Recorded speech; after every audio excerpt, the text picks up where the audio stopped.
नमस्कार विद्यार्थी मित्रांनो, माझं नाव सुहास भिसे. स्वागत आहे तुमचं सर्वांचं परत एकदा करंट अफेअर्स मराठी या आपल्या मायबोली भाषेतील एज्युकेशनल यूट्यूब चॅनलमध्ये. विद्यार्थी मित्रांनो, आज आहे 11 मे 2024. आजच्या दिवसाचे जेवढेही चालू घडामोडीचे महत्त्वाचे टॉप प्रश्न बनत असतील ते सर्व प्रश्न आपण या व्हिडिओच्या माध्यमातून पाहणार आहोत. तरी सर्वप्रथम आपण जर नवीन असाल, पहिल्यांदा या चॅनलवरील व्हिडिओ पाहत असाल तर चॅनलला या ठिकाणी अवश्य सबस्क्राईब सुद्धा करून घेऊ शकता. ठीक आहे, चला तर मग आपण आजच्या व्हिडिओला सुरुवात करूया. त्या अगोदर कालच्या व्हिडिओमध्ये जो काही शेवटचा प्रश्न विचारला होता त्या प्रश्नाचं उत्तर जाणून घेऊया. काय होता प्रश्न?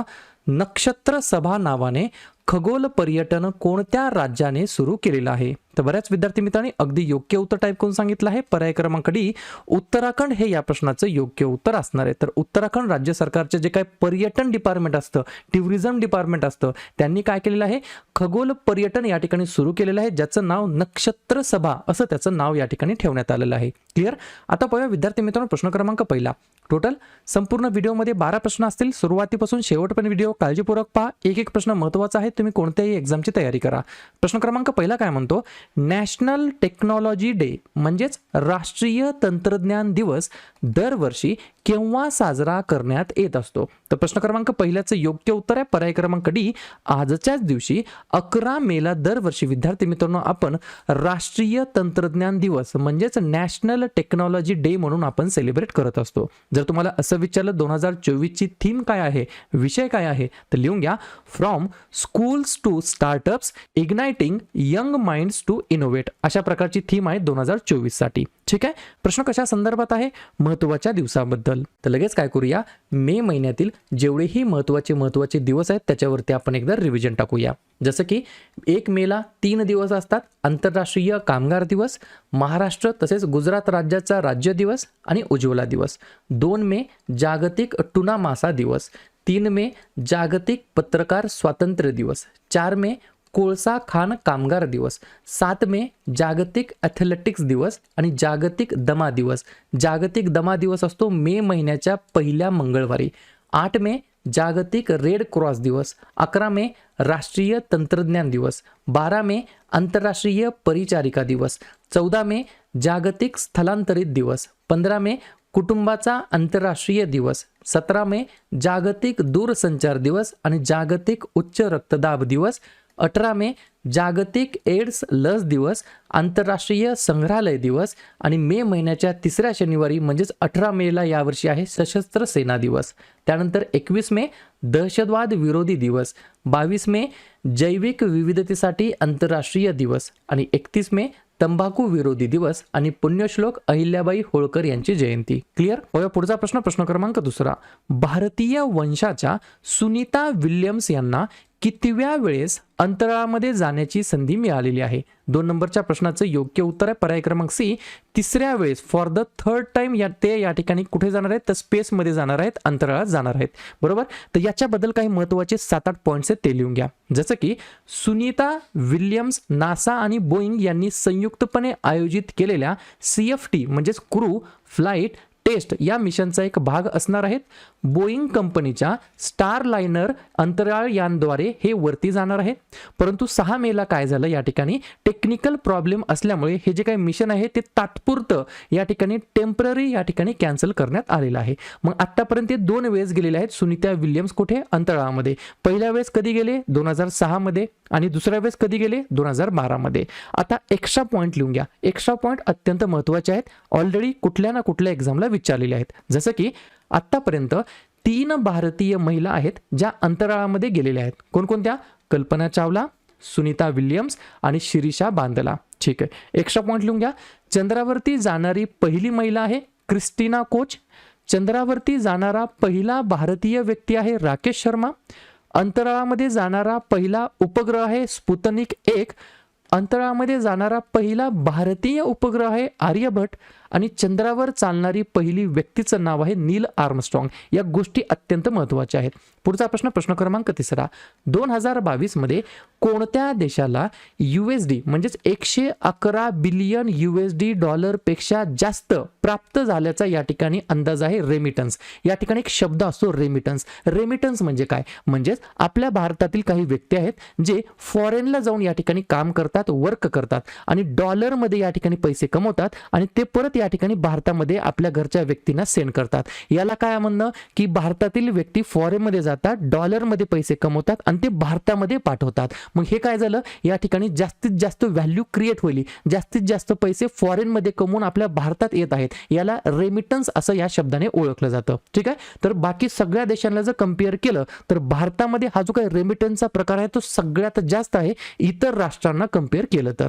3 नंबरच्या प्रश्नाचं योग्य उत्तर आहे पर्याय क्रमांक बी, आपला प्यारा भारत देश हे या प्रश्नाचं योग्य उत्तर असणार आहे. आणि हा जो काही अहवाल आहे तो कोणी सादर केला आहे, संयुक्त राष्ट्रांच्या स्थलांतर संस्थेच्या अहवालानुसार हे सांगण्यात आलेलं आहे. दुसरा पॉइंट लिहून घ्या, इंटरनॅशनल ऑर्गनायझेशन फॉर मायग्रेशनने आपल्या जागतिक स्थलांतर अहवाल 2024 मध्ये असं स्पष्ट केलं आहे की भारताच्या पाठवलेल्या रकमेमध्ये गेल्या वर्षी 111 अब्ज डॉलरची वाढ या ठिकाणी झाली असून इतर सर्व राष्ट्रांना भारताने मागे टाकलेलं आहे. मग या रेमिटन्सच्या प्रकारामध्ये भारत 1 नंबरला आहे, 2 नंबरला आहे मेक्सिको आणि 3 नंबरला आहे चीन. पुढचा प्रश्न क्रमांक 4, गुरुग्राम प्रशासनाने कोणाची ब्रँड अँबॅसेडर म्हणून नियुक्ती केलेली आहे. 4थ्या नंबरच्या प्रश्नाचं योग्य उत्तर आहे पर्याय क्रमांक ए, युजवेंद्र चहल यांना या ठिकाणी गुरुग्राम प्रशासनाने ॲज अ ब्रँड अँबॅसेडर म्हणून त्यांची नियुक्ती केलेली आहे. 3-4 पॉइंट लिहून घ्या, गुरुग्राममध्ये लोकसभा सार्वत्रिक निवडणुकीसाठी मतदान वाढवण्यासाठी त्यांना ॲज अ ब्रँड अँबॅसेडर म्हणून नियुक्त केलं आहे. आणि हे जे काही युजवेंद्र चहल आहे ते सध्या IPL मध्ये राजस्थान रॉयल्स कडून खेळतात. हा एक लेग स्पिनर खेळाडू आहे आणि 200 विकेट्स पूर्ण करणारा लीग मधील पहिला गोलंदाज ठरला आहे. गुरुग्राम प्रशासनाने यांना ॲज अ ब्रँड अँबॅसेडर म्हणून नियुक्त केलं आहे. गुरुग्राम बद्दल एक्स्ट्रा 2 गोष्टी लिहून घ्या, आंतरराष्ट्रीय सौर युती ज्याला आपण बोलतो इंटरनॅशनल सोलार अलायन्स याचं मुख्यालय गुरुग्राम मध्ये आहे आणि भारतातील पहिले या ठिकाणी धान्य ATM हे सुद्धा गुरुग्राम मध्ये स्थित आहे. ठीक आहे. हा प्रश्न आहे ब्रँड अँबॅसेडर बद्दल. तर लगेच नवनवीन ब्रँड अँबॅसेडर जे काही घोषित करण्यात आले त्याच्यावरती चर्चा करूया.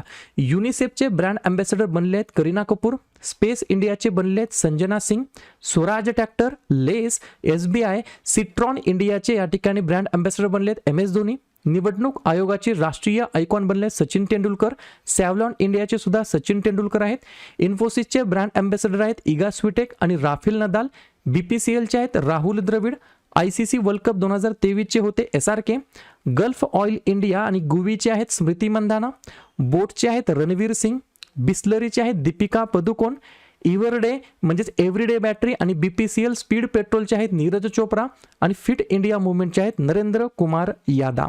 पुढचा प्रश्न क्रमांक 5, भारतातील पहिले व्यावसायिक उच्च कार्यक्षमता असलेल्या SOC म्हणजे काय, सिस्टम ऑन चिपचे नाव काय आहे.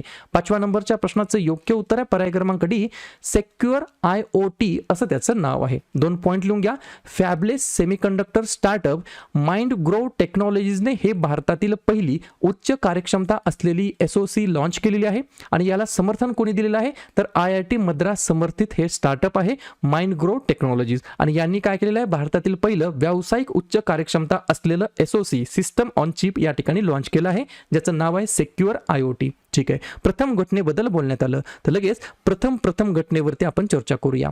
भारतातील पहिली ड्रायव्हरलेस मेट्रो ट्रेन बेंगलोरमध्ये, पहिली LNG चालित बस सेवा केरळमध्ये, भारतीय नौदलाचे पहिले स्वतंत्र मुख्यालय नवी दिल्लीमध्ये, वेळ वितरण प्रणाली लागू करणारा पहिला देश भारत, भारतातील पहिले ऑइल पाम प्रोसेसिंग युनिट सुरू झालं अरुणाचल प्रदेशमध्ये, भारतातील पहिले आयुर्वेदिक रेस्टॉरंट सोमा रेस्टॉरंट दिल्लीमध्ये, भारतातील पहिली battery storage giga factory Jammu काश्मीरमध्ये, भारतातील पहिले संविधान उद्यान पुण्यामध्ये, भारताचे पहिले स्वदेशी बॉम्बर मानवरहित विमान बेंगलोरमध्ये विकसित करण्यात आलं ज्याचं नाव आहे FWD-200B, भारतातील पहिल्या खगोल पर्यटन मोहिमेचे नाव नक्षत्र सभा उत्तराखंडमध्ये सुरू झालं आणि हार्वर्ड प्रोग्राम सुरू करणारे भारतातील पहिले विद्यापीठ आहे चंदीगड विद्यापीठ. पुढचा प्रश्न क्रमांक 6, कोणत्या देशाचे सैन्य सामरिक अण्वस्त्रांचा सराव करणार आहेत. 6व्या नंबरच्या प्रश्नाचं योग्य उत्तर आहे पर्याय क्रमांक सी, रशिया हे या प्रश्नाचं योग्य उत्तर असणार आहे. 3-4 पॉइंट लिहून घ्या, रशियाचे राष्ट्राध्यक्ष व्लादिमीर पुतिन यांनी सैन्याला सामरिक अण्वस्त्रांचा समावेश असलेले सराव करण्याचे नुकतेच आदेश दिलेले आहेत आणि आपण ऑलरेडीच पाहिलं आहे 5व्यांदा या ठिकाणी शपथ घेतलेली आहे ॲज अ प्रेसिडेंट म्हणून व्लादिमीर पुतिन यांनी रशियाचं आणि या ठिकाणी 6 वर्षासाठी त्यांच्या रशियन जे काही राष्ट्राध्यक्ष असतात त्यांचा कार्यकाळ असतो 6 वर्षासाठी. दुसरा पॉइंट लिहून घ्या, युक्रेनवरती आक्रमण केल्यानंतर रशियाने सामरिक अण्वस्त्रांचा समावेश असलेल्या सरावाची जाहीर घोषणा करण्याची ही पहिलीच वेळ आहे त्याच्यामुळे हा प्रश्न विचारला जाऊ शकतो. या सरावामध्ये नॉन स्ट्रॅटेजिक अण्वस्त्रे तयार करणे आणि तैनात करणे याचा समावेश असणार आहे. रशियाकडे सुमारे 1558 नॉन स्ट्रॅटेजिक अण्वस्त्र या ठिकाणी अवेलेबल आहेत. लगेच आपण रशियाबद्दल एकदा रिव्हिजन टाकूया. अध्यक्ष आहेत व्लादिमीर पुतिन, राजधानी आहे मॉस्को आणि चलन वापरलं जातं रशियन रुबल. पुढचा प्रश्न क्रमांक 7. डिजिटल पेमेंट प्लॅटफॉर्म विजाने भारतासाठी देश व्यवस्थापक म्हणून कोणाची नियुक्ती केलेली आहे? 7व्या नंबरच्या प्रश्नाचं योग्य उत्तर आहे पर्याय क्रमांक बी, सुजय रैना असं त्यांचं नाव आहे. डिजिटल पेमेंट प्लॅटफॉर्म विजाने भारतासाठी देश व्यवस्थापक म्हणून त्यांची नियुक्ती केलेली आहे. पुढचा प्रश्न क्रमांक 8. पत्रकारितेसाठी शोधात्मक अहवाल श्रेणीमध्ये 2024चा पुलित्झर पुरस्कार कोणाला मिळालेला आहे? 8व्या नंबरच्या प्रश्नाचं योग्य उत्तर आहे पर्याय क्रमांक ए, हॅना ड्रेयर असं त्यांचं नाव आहे. त्यांना या ठिकाणी 2024चा पुलित्झर पुरस्कार या ठिकाणी मिळालेला आहे. कशासाठी? तर पत्रकारिता या क्षेत्रामध्ये शोधात्मक अहवाल श्रेणीमध्ये. लगेच आपण नवनवीन पुरस्कार प्राप्त व्यक्तींवरती चर्चा करूया. जसं की डॉक्टर A.M. गोखले पुरस्कार संजय कुमार मिश्रा, राष्ट्रीय धातुशास्त्रज्ञ पुरस्कार देबाशिष भट्टाचार्य, शिक्षणासाठी वाईज पुरस्कार सफीना हुसेन, राष्ट्रीय तानसेन सन्मान 2022 Pandit Ganapati Bhatt, miss India USA 2023 Rijul Maini, Bhutan प्रतिष्ठित national order of merit gold medal Poonam Khetrapal Singh, Sahitya Akademi पुरस्कार 2023 हिंदीमधील संजीव यांना मिळालेला, साहित्य अकादमी पुरस्कार 2023 इंग्रजीमधील नीलम शरण गौर यांना भेटला आहे. टागोर साहित्य पुरस्कार सुकृता पॉल यांना, विटली गोल्ड अवॉर्ड ज्याला ग्रीन ऑस्कर म्हटलं जातं ते भेटलं आहे पूर्णिमा देवी बर्मन यांना, आणि गोल्डमन पर्यावरण पुरस्कार ज्याला ग्रीन नोबेल या नावाने ओळखलं जातं तो भेटला आहे अशोक शुक्ला यांना. पुढचा प्रश्न क्रमांक 9. आयुष मंत्रालयामध्ये संचालक म्हणून कोणाची नियुक्ती करण्यात आलेली आहे? 9व्या प्रश्नाचं योग्य उत्तर आहे पर्याय क्रमांक डी, सुबोध कुमार असं त्यांचं नाव आहे. त्यांना या ठिकाणी आयुष मंत्रालयामध्ये ॲज अ डायरेक्टर म्हणून त्यांची नियुक्ती करण्यात आली आहे. तर लगेच आपण काय करूया, वेगवेगळ्या नवनवीन नियुक्त्यांवरती चर्चा करूया.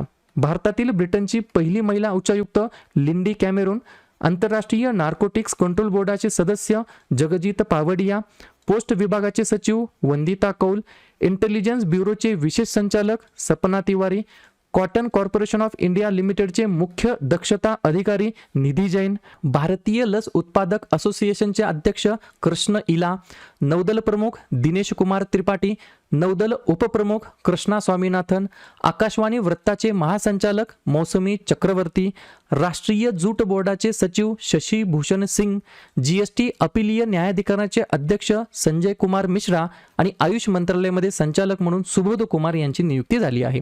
पुढचा प्रश्न क्रमांक 10. कोणत्या ट्रेडिंग प्लॅटफॉर्मने सलग दुसऱ्या वर्षी भारतातील सर्वोत्कृष्ट ट्रेडिंग प्लॅटफॉर्मचे प्रतिष्ठित शीर्षक मिळवलेले आहे? 10व्या नंबरच्या प्रश्नाचं योग्य उत्तर आहे पर्याय क्रमांक सी, क्वांट पॉवर असं त्यांचं नाव आहे. पुढचा प्रश्न क्रमांक 11. अरेबियन ट्रॅव्हल मार्ट 2024 दरम्यान पर्यटन मंत्रालयाने टिंबटिंबमध्ये कूल समर्स ऑफ इंडिया मोहीम सुरू केलेली आहे. 11व्या नंबरच्या प्रश्नाचं योग्य उत्तर आहे पर्याय क्रमांक बी, दुबई हे या प्रश्नाचं योग्य उत्तर असणार आहे. तर दुबईमध्ये कूल समर्स ऑफ इंडिया मोहीम सुरू केली आहे. कोणी? अरेबियन ट्रॅव्हल्स मार्ट 2024च्या दरम्यान पर्यटन मंत्रालयाने. अशा प्रकारे शेवटचा प्रश्न क्रमांक 12. पाकिस्तानने अलीकडेच कोणत्या देशाच्या सहकार्याने आयक्यूब कमार ही पहिली चंद्र मोहीम सुरू केलेली आहे? 12व्या नंबरच्या प्रश्नाचं योग्य उत्तर आहे पर्याय क्रमांक ए, साधी गोष्ट कोण या ठिकाणी पाकिस्तानला मदत करेल? सी फॉर चीन हे या प्रश्नाचं योग्य उत्तर असणार आहे. पाकचं काय आहे मग? हे फर्स्ट एव्हर लुनार मिशन आहे ज्याचं नाव आहे आयक्यूब कमार असं त्याचं नाव आहे. एक्झाम मध्ये विचारलं जाऊ शकतं. क्लिअर? तर अशा प्रकारे विद्यार्थी मित्रांनो हे होतात 12 प्रश्न. उपक्रम कंटेंट हा जो काय प्रयत्न आम्ही सुरू केलाय मराठी भाषेमध्ये हा कसा वाटतो नक्कीच कमेंट करत चला. आणि या ठिकाणी तुमच्यासाठीचा आजचा खास प्रश्न, कोणत्या देशाने बॅडमिंटन स्पर्धा थॉमस कप तसेच उबर कप 2024 चे विजेतेपद जिंकलेले आहे?